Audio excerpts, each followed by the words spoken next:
Hello everyone, welcome to I exam भी। दोस्तों, मेरा नाम है Kailash Tiwari, ex AFO union bank of India. दोस्तों, अपनी आज की इस वीडियो को स्टार्ट करने से पहले आप जरूर सब्सक्राइब करें हमारे चैनल को और बेल आइकन जरूर प्रेस करें सो दैट कि आपको हमारी आने वाली वीडियोस मिलती रहे। दोस्तों, ये क्लास बहुत इंपॉर्टेंट है उन सभी स्टूडेंट्स के लिए जिनका अभी पेपर होने वाला है, चाहे वो agriculture insurance company management trainee का हो या फिर आईबीपीएस एएफओ का। करंट एग्रीकल्चर ईयर 2021 में जितनी भी स्कीम्स रेलेवेंट थी और गवर्नमेंट ने क्या इनिशिएटिव्स लिए, उसका पूरा ईयर एंड रिव्यू आज हम देखेंगे ministry of agriculture and farmers welfare का। इसमें ministry of fisheries, animal husbandry and dairying का इंक्लूडेड नहीं है, सिर्फ एग्रीकल्चर एंड फार्मर्स वेलफेयर का है। तो इसमें जितनी स्कीम्स हैं, क्या उनकी प्रोग्रेस रही है, क्या अचीवमेंट रहे हैं, वो हम देखेंगे। तो बेसिकली ये सारी चीजें बहुत इंपॉर्टेंट होती हैं किसी भी एग्जामिनेशन में, क्योंकि देखिए एग्जाम का सोर्स कहाँ से होगा, जो एग्जाम में क्वेश्चन आएगा उसका सोर्स क्या होगा, वो कोई ना कोई सोर्स होगा और मैक्सिमम टाइम वो सोर्स पीआईबी होता है। तो आपको ये ध्यान में रखना है कि पीआईबी की चीजें आपको जरूर पता हो। तो दोस्तों, ये year and review her ministry का पीआईबी में रिलीज होता है ईयर एंड पे। तो वहीं से ये ministry of agriculture and farmer welfare का हमने बनाया हुआ है। बट देखिए, स्टार्ट करने से पहले, क्योंकि हम करंट एग्रीकल्चर पढ़ रहे हैं, तो कुछ क्वेश्चंस मैं आपसे पूछना चाहता हूँ सो दैट कि आप खुद को एनालाइज कर सकें कि आपको कितना एग्रीकल्चर करंट के बारे में पता है।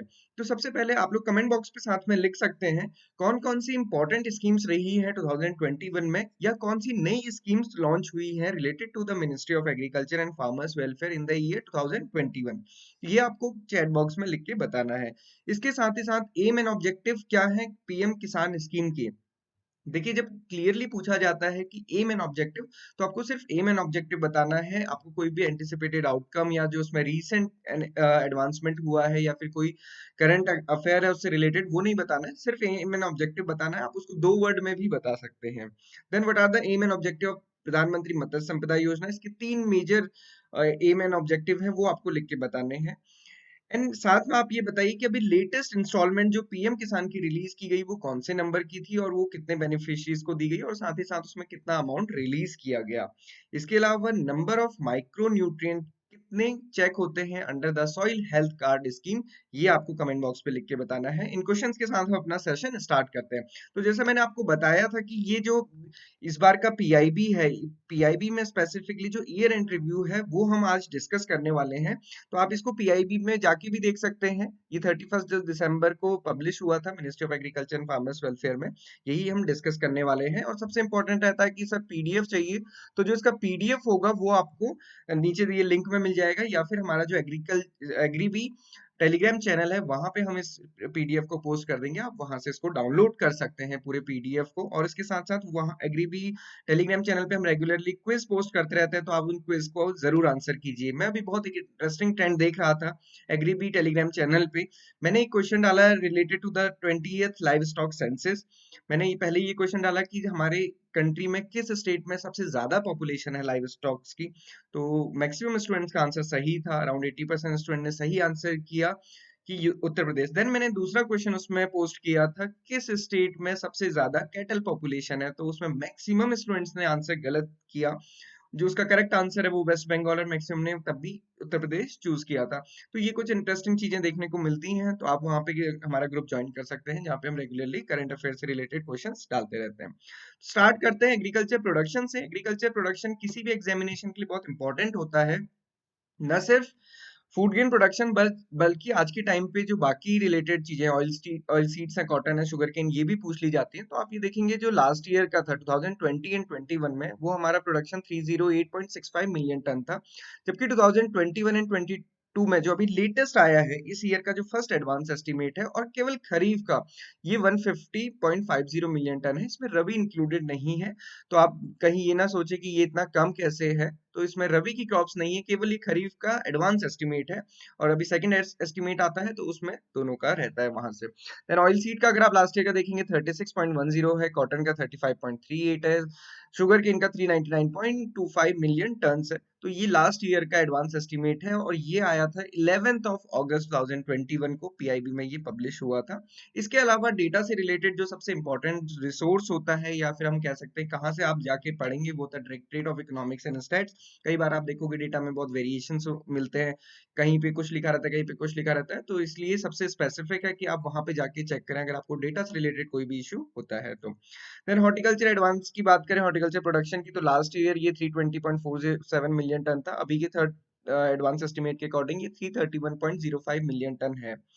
हॉर्टिकल्चर में एरिया हम देखेंगे तो ये कंटिन्यूअसली इंक्रीज कर रहा है, अभी 27.49 million hectare area under the horticulture production है। ओके, देन जो मैंने सबसे पहले आपसे क्वेश्चन पूछा था कि अभी हमारी कौन सी स्कीम इंपॉर्टेंट है, तो आप में से कईयों ने आंसर किया होगा, अभी भी आप आंसर कर सकते हैं वहां पे। तो किसी भी स्कीम को पढ़ने से पहले आपको कुछ चीजें ध्यान रखनी है। आप कोई भी स्कीम पढ़ें, आप ये 5 या 6 क्वेश्चन खुद से पुट कीजिए कि क्या आपको ये सारी चीजें पता है। अगर आपको ये सारी चीजें पता है तो आपका आंसर सही है, या आप समझ सकते हैं कि आपको वो स्कीम के बारे में लगभग सारी चीजें पता है जो एग्जाम में पूछी जा सकती है। जैसे सबसे पहले आपको पता होना चाहिए कि कौन सी डिपार्टमेंट या मिनिस्ट्री उसके लिए रिस्पॉन्सिबल है। देन कब किसने कहाँ उसे लॉन्च किया, उसकी कोई टैगलाइन है, उसका ऑब्जेक्टिव क्या है, और उसमें टारगेट अगर कुछ दिया गया है, जैसे कुछ स्कीम्स होती हैं केवल 2 साल के लिए, 5 साल के लिए, तो ये आपको पता होना चाहिए। देन उसमें बजटरी एलोकेशन क्या है और उसके कंपोनेंट्स क्या हैं। अगर इतना आपको पता है तो you know everything about that particular scheme, और उससे आपका जो भी क्वेश्चन आएगा वो आप इजीली आंसर कर पाएंगे। तो पीएम किसान है वो मिनिस्ट्री ऑफ एग्रीकल्चर की है, ईनएम भी मिनिस्ट्री ऑफ एग्रीकल्चर की है। कहाँ किसने कब लॉन्च किया था, तो 24 फरवरी 2019 को पीएम किसान को लॉन्च किया गया था। पीएम किसान स्कीम में अगर आप देखेंगे तो इसको लॉन्च किया था 24 फरवरी 2019 में, अनाउंस किया था बजट में, एंड इसको जो लागू किया गया था वो रेट्रोस्पेक्टिवली किया गया 1 दिसंबर 2018 से। तो आपको तीनों चीजें क्लियरली पता होनी चाहिए सो दैट कि क्वेश्चन में कुछ भी पूछा जाए तो आप अकॉर्डिंगली आंसर कर पाए। गोरखपुर में इसको लॉन्च किया गया था बाय द प्रधानमंत्री जी। देन ई नैम की अगर हम बात करें तो 14 अप्रैल 2016 को दिल्ली में इसको लॉन्च किया गया था। टैगलाइन पीएम किसान की ऐसी कोई टैगलाइन नहीं है, बट ई नैम की टैगलाइन है one nation one market. Objectives की बात करें तो पीएम किसान के ऑब्जेक्टिव आप देखोगे तो प्रोवाइड इनकम सपोर्ट, ये आपको ध्यान रखना है, टू प्रोवाइड इनकम सपोर्ट। तभी मैंने आपसे पूछा था कि 2 वर्ड में आप इसका बता सकते हैं क्या ऑब्जेक्टिव है, तो इनकम सपोर्ट प्रोवाइड करना है।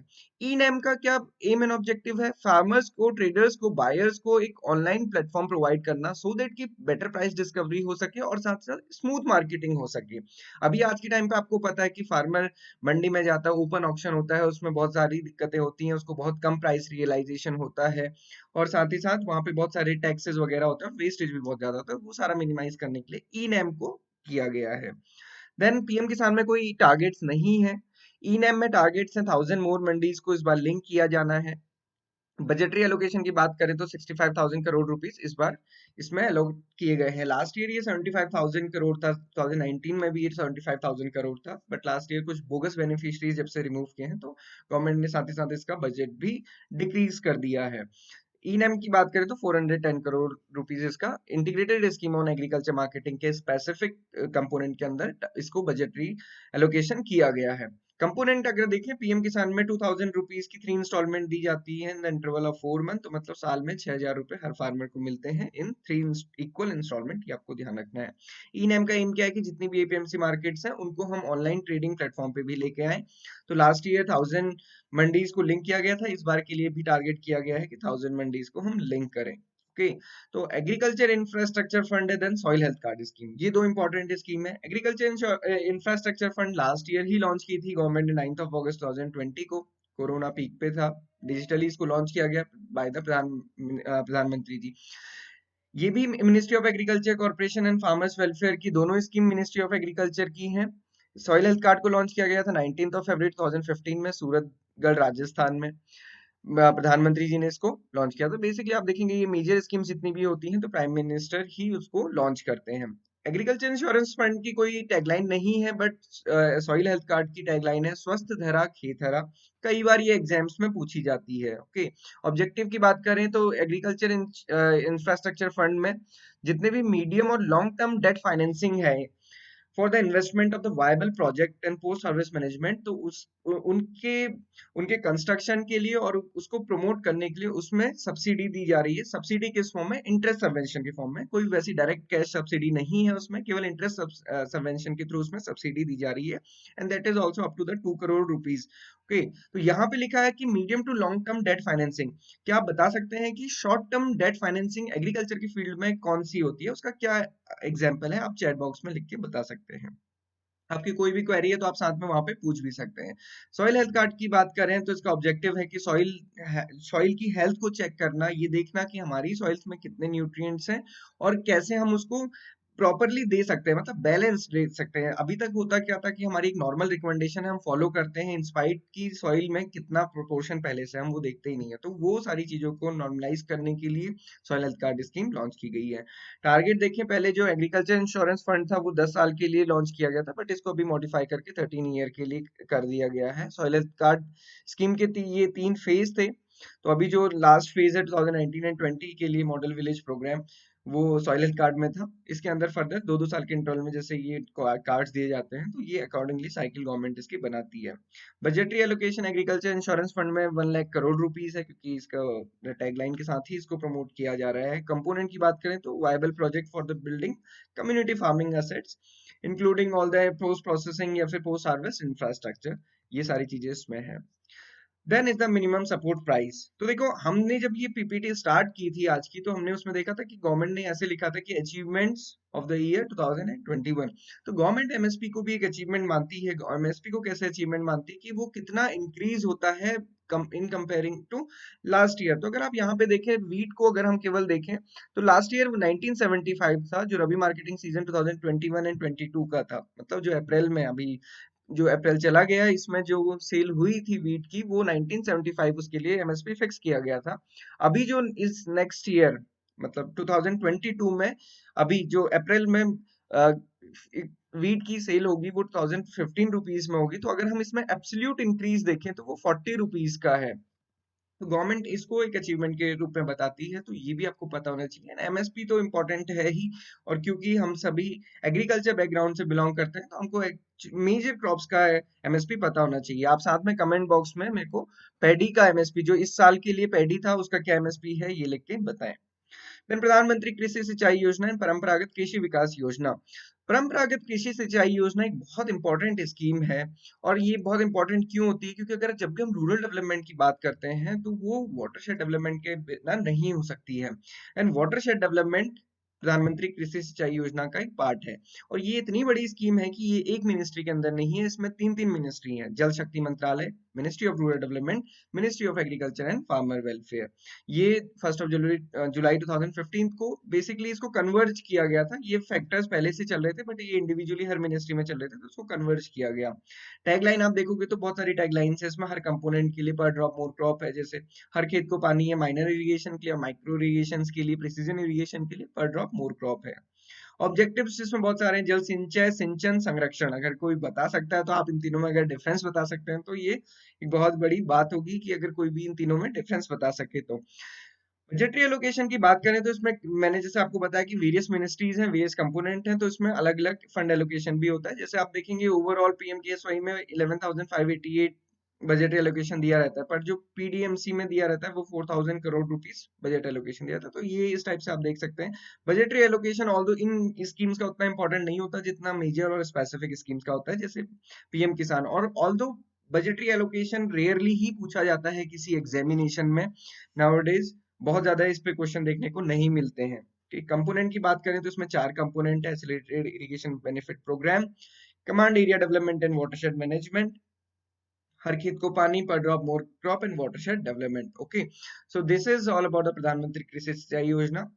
Then is the important scheme Paramparagat Krishi विकास योजना। तो नाम ही जिसमें परंपरागत कृषि विकास योजना है, तो आपको उसको कोरिलेट करके रखना है कि it is all about sustainability, या फिर जो हमारी ट्रेडिशनल चीजें हैं हम उसको कैसे आगे लेके चलते हैं, जिसमें सबसे इंपॉर्टेंट फैक्टर होता है ऑर्गेनिक फार्मिंग का। तो ये अप्रैल 2015 में स्टार्ट की गई थी। बेसिकली इसमें 50,000 पर हेक्टेयर फॉर 3 ईयर के लिए दिया जाता है, जो कन्वर्जन पीरियड होता है उसके लिए पर फार्मर को सब्सिडी। ये मेरा एक क्वेश्चन आप सभी के लिए है, क्योंकि इसमें कई बार कंफ्यूजन भी होता है। कई बार आप देखेंगे, जैसे पिछली बार भी हमने दिया था कि पीकेवीवाई के अंडर 31,000 पर हेक्टेयर की सब्सिडी दी जाती है फॉर द 3 ईयर। तो आपको ये बताना है कि कहीं पे 50,000 लिखा रहता है, कहीं पे 31,000 लिखा रहता है, क्यों ऐसा लिखा रहता है। और मैं आपको ये बता दूं, ये दोनों ही सही है। 31,000 पर्टिकुलर कंपोनेंट के लिए, एंड ओवरऑल सब्सिडी देखेंगे पूरी स्कीम में जो 3 साल में दी जाती है, वो 50,000 पर फार्मर को दी जाती है। बट 31,000 एक बहुत इंपॉर्टेंट फैक्टर के लिए दी जाती है, जिस इसीलिए वो मेंशन किया रहता है। देन प्रधानमंत्री फसल बीमा योजना, ये तो इतनी अच्छी स्कीम है कि हर एग्जामिनेशन में आपको इससे क्वेश्चन मिलेगा ही मिलेगा। तो डिपार्टमेंट एंड मिनिस्ट्री की बात करें तो ministry of agriculture and farmers welfare है। 14 जनवरी 2016 को लॉन्च की गई थी। टैगलाइन की बात करें तो वन सीजन वन प्रीमियम इसकी टैगलाइन है। एक ही टाइप का प्रीमियम होगा एक सीजन में, चाहे हम कितनी भी क्रॉप्स ग्रो करें, बट वो क्रॉप नोटिफाइड होनी चाहिए, ये भी आपको ध्यान रखना है। तो बेसिकली जो ब्रॉड ऑब्जेक्टिव है इसका, वो एक तो फार्मर की इनकम को स्टेबलाइज करना है और दूसरा फार्मर की रिस्क बियरिंग एबिलिटी को बढ़ाने का है। बजटरी एलोकेशन 16,000 करोड़ रुपीस है। कंपोनेंट आप सभी को पता है 2% ऑफ जो सम एश्योर्ड होता है उसका खरीफ के लिए प्रीमियम फार्मर को पे करना होता है। 1.5% रबी के लिए, 5% फॉर द एनुअल और हॉर्टिकल्चर क्रॉप्स के लिए। Then a very important and interesting KCC Kisan credit card, क्योंकि जब आप बैंक में जाएंगे तो आपको इसके साथ ही डील करना है एंड ये बहुत अच्छे से क्लियर होना चाहिए, क्योंकि मैं अभी भी देखता हूँ जब भी मैं डिस्कस करता हूँ तो मैक्सिमम स्टूडेंट को इसमें कंफ्यूजन होता है। तो आपको इसमें सारी चीजें क्लियर होनी चाहिए। तो इंटरेस्ट रेट आपको बिल्कुल पर्टिकुलरली क्लियर होना चाहिए, इंटरेस्ट रेट में कोई भी डाउट नहीं होना चाहिए। इंटरेस्ट रेट की जब भी हम बात करते हैं तो आप इसको ऐसे समझिए, बैंक्स 9% में देने को तैयार होते हैं फार्मर्स को लोन, बट गवर्नमेंट कहती है कि नहीं ये ज्यादा है, आप 7% पे देंगे। तो 7% पे देंगे मतलब 2% का जो डिफरेंस है वो गवर्नमेंट पे करती है बैंक्स को। तो ये जो 2% का डिफरेंस है इसको हम बोलते हैं इंटरेस्ट सबवेंशन स्कीम। ओके, तो 2% इंटरेस्ट सबवेंशन स्कीम, ये आपको ध्यान रखना है कि जो इंटरेस्ट सबवेंशन स्कीम है उसका जो कंपोनेंट है वो 2% का है। और अगर फार्मर टाइमली रिपे करता है इसको तो उसको एडिशनल सबवेंशन दी जाती है 3% की, जिसको हम प्रॉम्प्ट सबवेंशन भी बोलते हैं। तो ये एडिशनल सबवेंशन है, ये इंटरेस्ट सबवेंशन में नहीं आती है। तो उसका नेट इंटरेस्ट होता है वो 4% होता है। तो आपको ये ध्यान रखना है कि 2% इंटरेस्ट सबवेंशन स्कीम है, 3% तभी मिलेगा जब फार्मर टाइमली रिपे करेगा, और जो नेट इंटरेस्ट पे करना पड़ेगा तब 4% होगा। तो 7% और 4% में ये आपको डिफरेंस क्लियरली पता होना चाहिए। देन इस बार की अगर बजट एलोकेशन की बात करें तो 16.5 लाख करोड़ रुपीस था फॉर द इंस्टीट्यूशनल क्रेडिट, क्योंकि फार्मर ने पहले गवर्नमेंट के पहले केवल क्रॉप प्रोडक्शन के लिए देती थी, अब गवर्नमेंट क्रॉप प्रोडक्शन के अलावा फिशरीज के लिए और एनिमल हस्बेंड्री के लिए भी देती है। और इसमें कोई कोलेटरल नहीं दी जाती है, कितने तक नहीं दी जाती ये आप लोग को लिख के बताना है कमेंट बॉक्स पे। Then is the seeds. Seed आप सभी को पता है कि एग्रीकल्चर में जो बेसिक इनपुट है सीड, अगर सीड हमारा अच्छा है तो पूरी क्रॉप अच्छी हो सकती है। अगर सीड ही नहीं है तो आप कितने भी इनपुट यूज कर लीजिए, कितनी मेहनत कर लीजिए, कुछ भी नहीं होगा। सो गवर्नमेंट ऑफ इंडिया जो सीड विलेज प्रोग्राम है वो 2014 एंड 15 से ही स्टार्ट किया था, सो दैट कि जो फार्मर्स के अपने सेव सीड्स हैं उनकी क्वालिटी को अपग्रेड किया जाए, जिसको हम बेसिकली बोलते हैं सीड रिप्लेसमेंट रेशियो। तो जो सीड रिप्लेसमेंट रेशियो है ये बहुत इंपॉर्टेंट होता है अगर हमको ओवरऑल प्रोडक्शन प्रोडक्टिविटी को इंक्रीज करना है। आज के टाइम पे आप देखते हैं ना हमारी प्रोडक्टिविटी की जब हम बात करते हैं, तो जब हम स्पेसिफिक स्टेट की बात करते हैं या स्पेसिफिक सिटी की बात करते हैं तो वो काफी ज्यादा होती है, बट जब हम ऑल इंडिया में कंपैरिजन करते हैं तो वो 50% से भी कम आती है। जैसे आप देखते हैं कि पैडी या वीट की हम बात करते हैं तो प्रोडक्टिविटी 60 क्विंटल 70 क्विंटल तक होती है एक पर्टिकुलर किसी स्टेट में, बट जब हम ओवरऑल पूरी कंट्री की बात करते हैं तो वो 30 से भी कम हो जाती है। वो ऐसा क्यों होता है? क्योंकि कहीं बहुत कम है, कहीं बहुत ज्यादा है, तो वो मीन बीच का आ जाता है, मीडियन रेंज जो भी होती है वो हमको दिखती है। उसका सबसे बड़ा रीजन क्या है कि जो डिस्ट्रीब्यूशन होता है क्वालिटी सीड्स का वो प्रॉपर नहीं है। तो गवर्नमेंट ने इसके लिए फाइनेंशियल असिस्टेंस दी है for the distribution of foundation and certified seed at 50% of seed cost for the cereal crops and 60% for the pulse oilseed fodder and green manure. तो आपको जब भी आप सब्सिडीज की बात करते हैं ना तो स्कीम वाइज सब्सिडी आप थोड़ा सा ध्यान रखेंगे। जैसे भी हमने परंपरागत कृषि विकास योजना में बात की थी कि सब्सिडी मिलती है 50,000 रुपीज फॉर द 3 इयर्स। तो सिमिलरली आपको स्कीम वाइज सब्सिडी पता होना चाहिए, रादर कि आप ऐसे कोई सब्सिडीज को याद करेंगे तो वो थोड़ा सा डिफिकल्ट हो जाता है। तो in the year 2021 and 22 seed village programme के तहत जो अभी तक असिस्टेंस दिया गया है वो 13.44 करोड़ रुपीस का दिया गया है एंड 6.32 लाख फार्मर्स को इसके बेनिफिट हुआ है। Then for the agriculture mechanisation, बहुत इंपॉर्टेंट स्कीम्स है, इसमें जो सब्सिडीज हैं वो कई बार उससे रिलेटेड क्वेश्चंस पूछे जाते हैं। तो ये स्कीम 2014 एंड 15 में लॉन्च की गई थी। बेसिकली क्या है कि जो हमारी एग्रीकल्चर कंडीशंस हैं और स्पेसिफिकली मार्जिनल कंडीशंस फार्मर्स की, उनको भी फार्म मैकेनाइजेशन में लाया जाए। अब उसको कैसे लेकर आएगी, तो गवर्नमेंट ने इसके लिए इस स्कीम को लॉन्च किया। बेसिकली सीएचसीज के थ्रू जो एक लोकल विलेज में सेंटर्स बनाए गए ताकि वहां पे कुछ मशीन्स को अवेलेबल कराया जाए on subsidised rate and then farmers उनको यूज कर सकें। So basically this is the basic aim, और इसमें सब्सिडीज के बहुत सारे कंपोनेंट हैं। देन ट्रेड की अगर बात करें, क्योंकि एक बहुत बड़ा अचीवमेंट होता है, जो हमारी इनकम होती है वो एक्सपोर्ट से ही ज्यादा होती है, तो जो एग्रीकल्चर एक्सपोर्ट रहा 2020 एंड 21 में, वो अराउंड 3,10,811.44 करोड़ रुपीस था as compare to the last year. तो ये इंक्रीज है 22% का। तो लास्ट ईयर के कंपेरिजन में 22% इंक्रीज है। और अगर सिग्निफिकेंट देखें हम, जो इंक्रीज हुआ है वो वीट में, अदर सीरियल क्रॉप्स, राइस में, other than basmati rice. Basmati rice का आपको पता होगा, अगर आप लोग न्यूज़पेपर थोड़ा सा पढ़ते हैं, कि बासमती राइस में इस बार काफी चैलेंजेस आए और वो बहुत सारे यूरोपियन यूनियन ने काफी हमारा बासमती को रिजेक्ट किया। देन सोया मील, रॉ कॉटन, इन सारी चीजों में इंक्रीज होने की वजह से हमारा एक्सपोर्ट इतना ज्यादा बढ़ चुका है। बाकी ये सारी चीजें देख सकते हैं, एपिडा का जो हम डेटा वाला पार्ट है उसमें हम इस सारी चीजों को कवर करेंगे। Then national beekeeping and honey mission, तो गवर्नमेंट ने इसको रिसेंटली लॉन्च किया था। तो बेसिकली इस बार की अगर ये, क्योंकि हमने पिछली वीडियो में भी इन चीजों को डिस्कस किया है, कब लॉन्च किया है, क्या क्या सारी चीजें हैं बेसिक, तो उसमें हमने ये सारी चीजें डिस्कस की, तो अगेन मैं वो नहीं डिस्कस कर रहा हूँ। हम यहाँ पे जो गवर्नमेंट के अचीवमेंट्स या फिर जो अभी अब चेंजेस हुए हैं इस साल में, हम वो डिस्कस करेंगे। ओके, तो 8 project and proposal of state governments के अप्रूव किए गए हैं।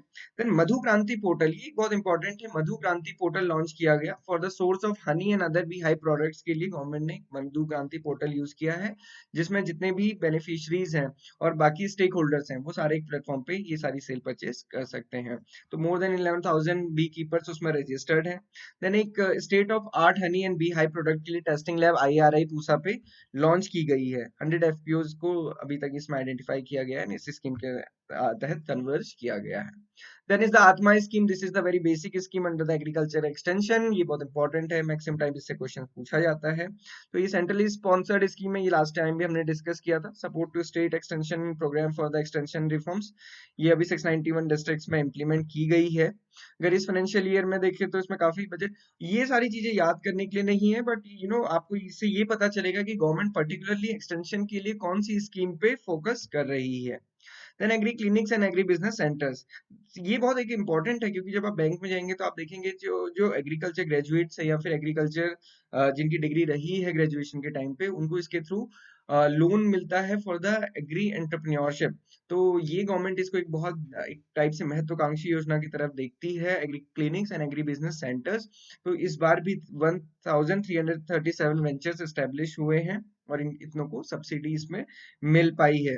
तो एग्री क्लिनिक्स और एग्री बिजनेस सेंटर्स एक अच्छी स्कीम है, और इस स्कीम्स के बारे में आपको थोड़ा थोड़ा पता होना चाहिए, क्योंकि ये एग्री एंटरप्रेन्योरशिप की तरफ है और मे बी क्वेश्चन इनसे पूछे जा सकते हैं। देन किसान कॉल सेंटर, बेसिकली आपको सबसे पहले तो इसका कॉल नंबर, जो फोन नंबर है, टोल फ्री फोन नंबर, वो पता होना चाहिए। आप कमेंट बॉक्स पे लिख के बताएं, हम वहाँ पे डिस्कस करेंगे। Okay, so this is all for today video. इसमें हमने काफी सारी चीजें डिस्कस की हैं, और जो हमारा पार्ट 1 था उसमें हमने बाकी चीजें डिस्कस की। तो जो वहाँ पे डिस्कस हुई थी वो मैंने यहाँ पे जानबूझ के ऐड नहीं की, बार बार रिपीट ना हो। एंड इसके बाद जो हमारे सेशंस होंगे उसमें हम लोग डेटा से रिलेटेड चीजें डिस्कस करेंगे, एंड एग्रीकल्चर स्कीम्स को हम डिस्कस करेंगे, इनमें क्या अपडेशन है उनको फर्दर इनको डिस्कस किया जाएगा। एंड आप कभी भी एग्रीकल्चर स्कीम्स पढ़ते हैं तो आप एग्रीकल्चर स्कीम्स को ऐसे ही पढ़ें, या कोई भी स्कीम्स पढ़ते हैं कम से कम 6 पॉइंट्स को जरूर ध्यान में रखें, अदरवाइज आपकी स्कीम कंप्लीट नहीं होगी। ओके, तो कब लॉन्च हुई है, क्यों लॉन्च की गई है, एम एंड ऑब्जेक्टिव क्या है, स्पेसिफिक कंपोनेंट क्या है, बजटरी एलोकेशन क्या है,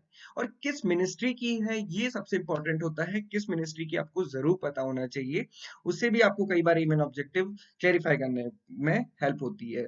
सो अगर आप IBPS SO की प्रिपरेशन कर रहे हैं तो आप हमारा कोर्स परचेज कर सकते हैं, you will get the 70% off. Okay, so किसी भी क्वेरी के लिए आप हमें कॉल कर सकते हैं, आप हमें मेल कर सकते हैं। हमारे चैनल को सब्सक्राइब जरूर करें, बेल आइकन जरूर प्रेस करें, सो दैट कि आपको आने वाले वीडियो एंड नोटिफिकेशन मिल सके। तो दोस्तों, आप कमेंट बॉक्स पे इन सारी चीजों के आंसर जरूर बताएं। आपके कोई भी इश्यूज हैं तो आप पूछ सकते हैं, बहुत सारे इश्यूज आते हैं स्टूडेंट्स के, काफी अच्छा भी लगता है डिस्कस करके। एंड आपको आगे कौन सी हम किस टॉपिक पे वीडियो बनाएं, ये आप सजेस्ट कर सकते हैं। लास्ट टाइम मैंने शॉर्ट बनाया था तो उसमें आप सभी ने कहा था करंट एग्रीकल्चर, और तो करंट एग्रीकल्चर तो हम हर मंथ ही डिस्कस करते हैं, बट इसके अलावा भी आपको कोई सब्जेक्ट में टॉपिक में डिस्कशन चाहिए तो हम वो कर सकते हैं। सो this is all for today, thank you everyone for watching this video and have a good day.